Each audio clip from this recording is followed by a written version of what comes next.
Gospodin s vama. I s duhom tvojim. Čitanje Svetog evanđelja po Mateju. Slava tebi, Gospodine. U ono vrijeme Isus uđe u lađu, preplovi i dođe u svoj grad. Kad gle donješe mu uzetoga koji je ležao na nosiljci, vidjevši njihovu vjeru, reče Isus uzetome: Hrabro, sinko, otpuštaju ti se grijesi. A gle, neki od pismoznanaca rekoše u sebi: Ovaj huli.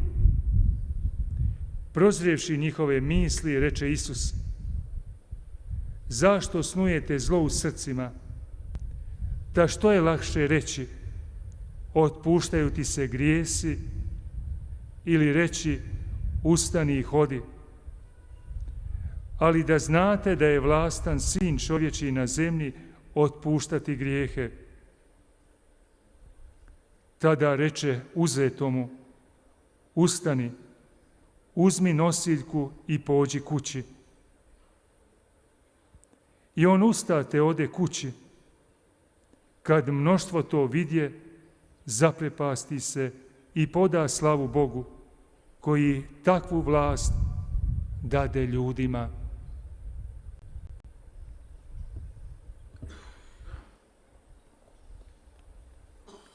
Riječ Gospodnja. Slava tebi, Kriste.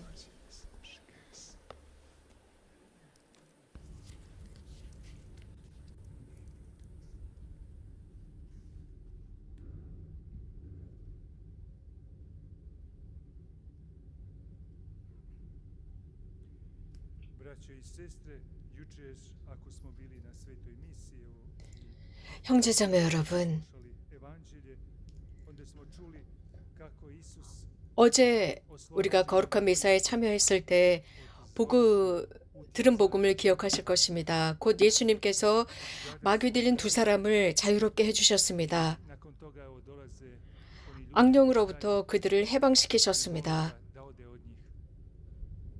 그런 뒤에 Isus odlazi od njih, 그 지역에 사람들이 찾아와서 예수님께 자신들의 동네로부터 떠나달라고 간청합니다. 예수님은 그들로부터 떠나셨습니다.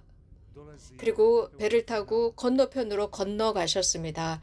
naravno 당신의 고향으로 돌아가셨습니다. 가파르나움입니다. i onda se on nastanio u Kafarnaumu.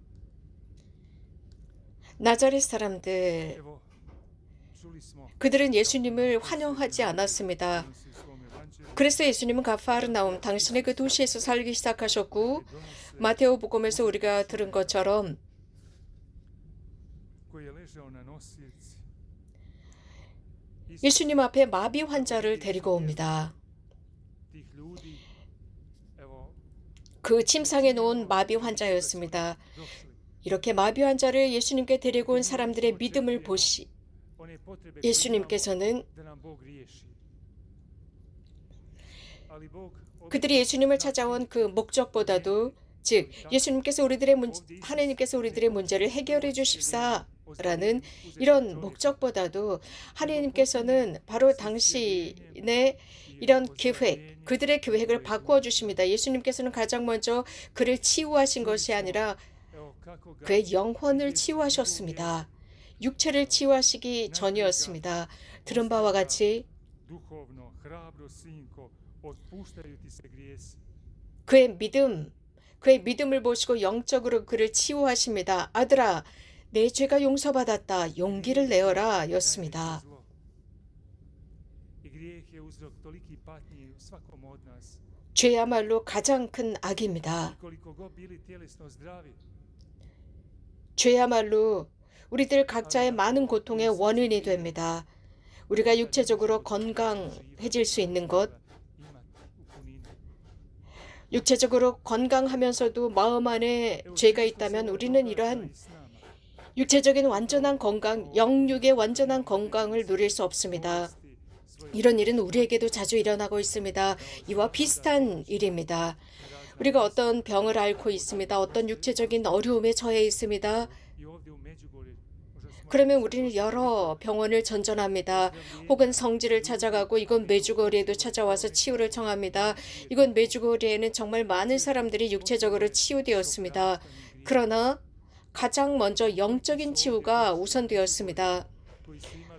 죄를 용서받음으로써 육체적인 치유가 시작되었습니다. 많은 사람들이 이곳 메주고리를 찾아오면서 그들은 암의 치유, 그 외 다른 여러 가지 중병, 다양한 육체적인 질병에서 치유되고자 했지만 가장 먼저 고해소에서부터, 즉 죄의 용서에서부터 그들은 평화를 얻게 되었고 그러면서 육체적인 치유가 왔습니다. 그리스도께서 죄의 용서를 통해서 사람들에게 주시는 그 평화, 내적인 평화와 치유가 먼저 일어났습니다. 그 어떤 누구도 이런 죄와 죄의식으로부터 해방될 수 없습니다. 그리스도만이 이로부터 해방시켜 주실 수 있습니다. 이곳, 바로 이곳에 이런 일이 일어납니다. 그리스도께서 죄로부터 사람들을 용서하시고 자유롭게 하십니다. 예수님의 말씀을 듣고 있던 청중들에게 있어서 이 예수님의 말씀은 쇼크였습니다. 마테오 복음사가는 이렇게 전합니다. 율법학자들은 혼자서 중얼거립니다. 큰 소리로 말하지 못하고 중얼거립니다. 하느님을 모독하고 있다, 모욕하고 있다라고 중얼거립니다. 이 율법학자들은 분명히 알고 있었고 하느님만이 죄를 용서할 수 있다는 것을 그들은 알고 있었습니다. 율법학자들은 그렇기 때문에 예수님을 하느님으로 인정할 수가 없었습니다. 그들은 예수님을 한 사람으로만 취급했습니다. 과연 이 한 사람이 죄를 용서할 수 있는 권한을 어디에서부터 가졌다는 것이냐, 감히 사람이 죄를 용서하다니 이것은 신성모독이다라고 생각했습니다. 사람이 하느님 흉내를 낸다라고 생각했습니다. 예수님은 그들의 생각을 간파하셨습니다. 그리고 왜 너희들의 마음을 사악한 생각을 하느냐라고 물으셨습니다. 그러면서 예수님께서는 내 죄를 용서받았다라고 하는 것과 일어나서 걸어라 라고 말하는 것과 어떤 것이 더 쉽겠느냐라고 물으십니다. 우리는 이렇게 언급할 수 있습니다. 이런 두 가지 모두는 쉽게 완성할 수 없는 것입니다. 특히 죄를 용서받았다라고 하는 것, 이것은 가시적으로는 드러나지 않습니다. 죄를 용서받았다는 표시가 나지 않습니다. 이곳 메주고리에서도 하느님께서 사람들의 모습을 바꿔 놓습니다. 즉 고해성사를 받은 뒤에 사람들의 얼굴 모습이 달라집니다. 표정이 달라집니다. 예수님께서도 공생활을 하시면서 교회에 이러한 모든 당신께서 하시던 그런 활동의 현실을 교회에 남겨주셨고, 그래서 당신의 제자들과 교회가 당신께서 하시던 일을 계속 지속하기를 바라셨습니다. 교회에 주신 첫 번째 선물, 즉 제자들에게 주신 첫 번째 선물은 당신의 성령을 불어넣으신 것입니다. 성령의 숨을 불어넣으셨습니다. 너희가 죄를 용서할 때 그들의 죄는 용서받을 것이고 너희들이 용서해주지 않으면 그들의 죄는 용서받지 못할 것이다 라고 하셨습니다. 바로 예수님께서는 우리에게, 우리 교회에게 이런 권한을 주셨습니다. 당신 교회에 주신 권한입니다. 이렇게 이러한 고유한 하느님의 개입은 이건 메주거리에서 극명하게 드러납니다. 특별한 빛이 있습니다. 우리 사제들은 고해소에서 고해를 듣다 보면 이곳의 고해와 다른 지역에서 고해를 하는 이 고해의 모습과 양과 질은 매우 다릅니다. 메주거리에 찾아와서 이곳에서 고해성사를 받는 사람들, 물론 제 본당에서도 신자들이 고해성사를 받습니다. 그러나 메주거리에서 이 고해성사는 매우 다릅니다.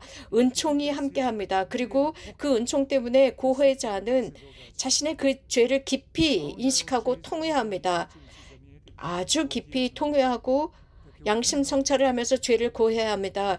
우리 사제들은 고해소에서 이런 것들을 갑작스럽게 순간적으로 이런 것을 느끼게 됩니다. 다른 지역과는 다른 고해 성사라는 것을 알 수 있습니다. 한 남자와 여자들이 고해 성사를 받았을 때 그들은 사죄경을 받고 그들의 표정이 바뀝니다. 얼굴이 바뀝니다. 성형수술을 해서가 아니라 하느님께서 그들을 깊이 있게 변화시켰기 때문에 그들의 표정이 바뀝니다. 예수님께서는 청중들을 향해서 이런 현실을 제시하십니다. 곧 그분은, 즉 예수님은 하느님이심을 제시하십니다. 예수님께서는 여러 번에 걸쳐서 당신의 이 신성의 정체성을 드러내셨습니다. 예수님께서는 그저 일반적인 한 사람이 아니라 사람이시며 하느님이심을 자주 드러내셨습니다. 예수님께서는 자주 여러 번 말씀하셨습니다. 나는 안식일의 주인이다.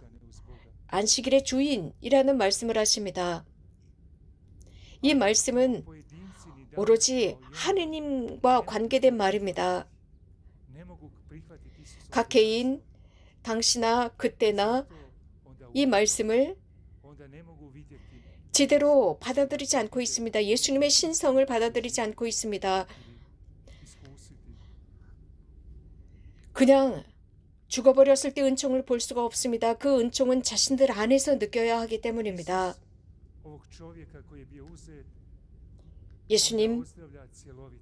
예수님께서는 그 침상에 누워 있었던 마비 환자를 완전하게 치유하셨습니다. 영적으로나 육체적으로 치유하셨습니다.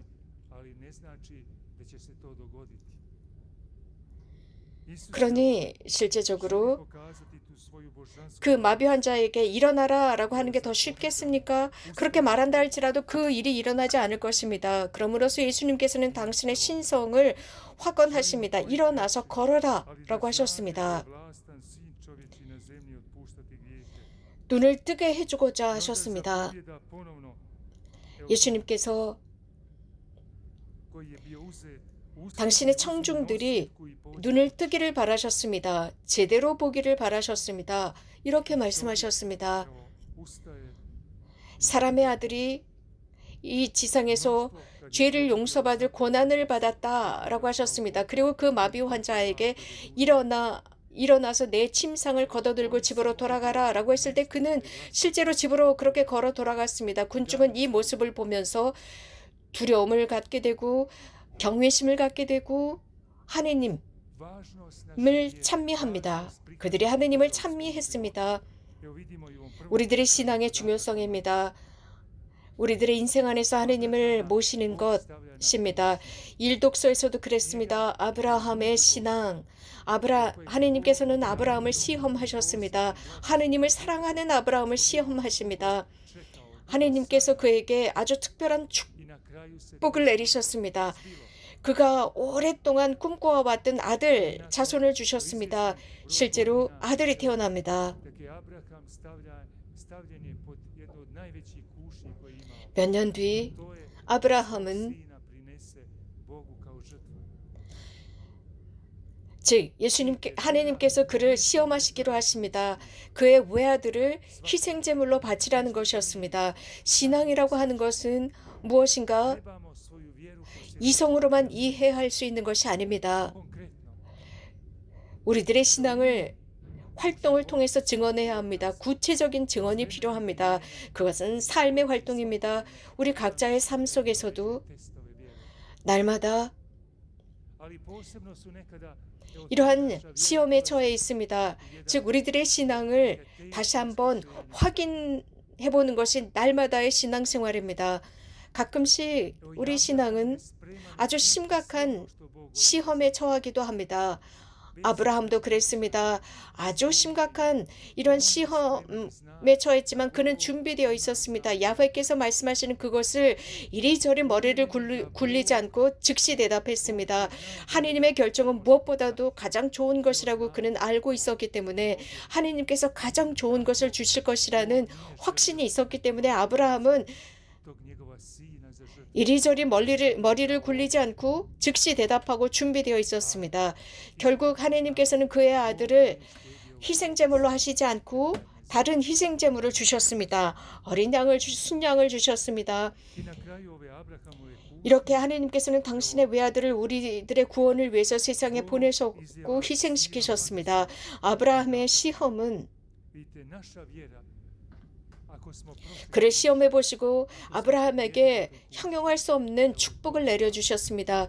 우리들의 신앙이 이런 시련과 시험을 이겼다면 이렇게 아브라함처럼 형용할 수 없는 많은 축복을 받을 것입니다. 그것은 우리뿐만 아니라 우리 주변에 있는 모든 이에게 축복이 갈 것입니다. 우리가 들은 것처럼 하느님께서는 당신 이름을 걸고 맹세하십니다. 즉 아브라함에게 이렇게 말씀하십니다.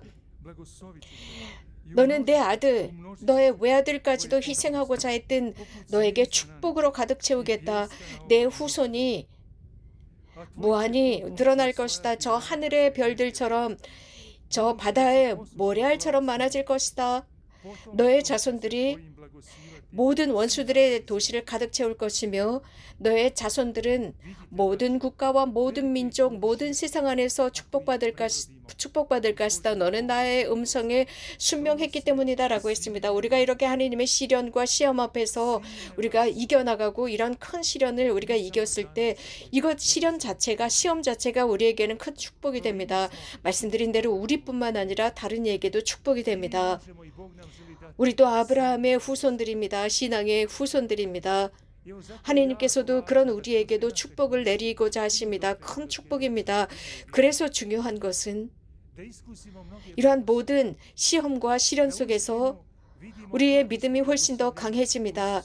많은 축복을 얻기 위해서 우리가 얼마나 예수 그리스도 안에서 축복받았는지를 보기 위해서는 이러한 시험을 이겨나가야 합니다.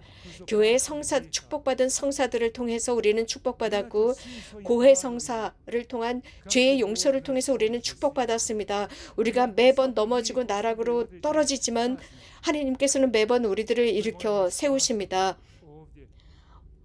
모든 각각의 죄가 우리들에게 거기에 대한 결과를 가져다 주지만 중요한 것은 주님께서는 이러한 모든 일이 일어날지라도 우리에게 축복을 내려주십니다.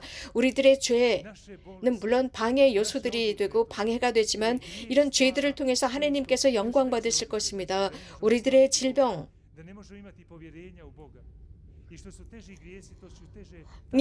방해가 될 수 있습니다. 죄도 방해입니다. 죄와 질병도 이런 장애물이 되고 가장 심각한 죄는 의심이 계속 자라나는 것입니다. 하느님을 의심하는 것입니다. 그렇기 때문에 가장 먼저 우리들의 의사, 즉 고해소로 가야 합니다. 그래서 우리들의 정신과 영혼과 내면을 새롭게 정화하고 하나님께서 우리들 안에 다시 사실 수 있도록 해야 합니다. 그래서 다시 한번 하나님의 축복 안에서 생활하고 성숙할 수 있도록 다시 한번 투쟁할 수 있는 힘을 얻도록 해야 합니다. 이런 승리를 우리들의 삶 안에서 다양한 영역에서 이러한 승리를 쟁취하도록 합시다. 이곳에서도 우리는 초대받았습니다. 특별히 거룩한 미사 중에 우리들의 모든 희생 제물을 봉헌합시다. 우리들 안에 마비된 모든 것들을 이 미사에 봉헌합시다. 예수님 하나님께서는 미사 중에 우리들을 치유하고 싶어 하십니다. 매번의 미사 중에 우리는 주님을 만나게 되고 우리들이 신실하게 통회하고 신실한 마음 양심 성찰을 깊이 있게 한 고해 성사를 통해서 우리들을 치유하시고 축복해주고자 하십니다. 우리들의 영혼을 봅시다. 미사 중에 주님께서는 우리들의 영혼을 축복하고자 하십니다. 우리들의 영혼이 성숙하게 됩니다. 그럴 때 우리는 큰 축복을 느끼게 됩니다. 우리들의 육신과 우리들의 건강과 가족과 영혼과 우리들의 직장 안에서 곳곳에서 하나님께서는 무한한 축복을 주실 것입니다. 오늘 이 거룩한 미사를 봉헌하면서 우리들의 이러한 모든 현실들을 봉헌합시다. 또 우리 친구들 마비 환자처럼 생활하는 모든 친구들을 봉헌하고 또 병원에서 육체적으로 병상에 누워 있을 수밖에 없는 많은 환자들 그들을 위해서 기도합시다. 그래서 주님께서 그들을 어루만지시고 축복해 주시며 그들에게 충만한 축복을 주십사 기도합시다. 그 결과 그런 상황 속에서 그들이 축복받고 우리 각자도 축복받을 수 있도록 합시다. 아멘.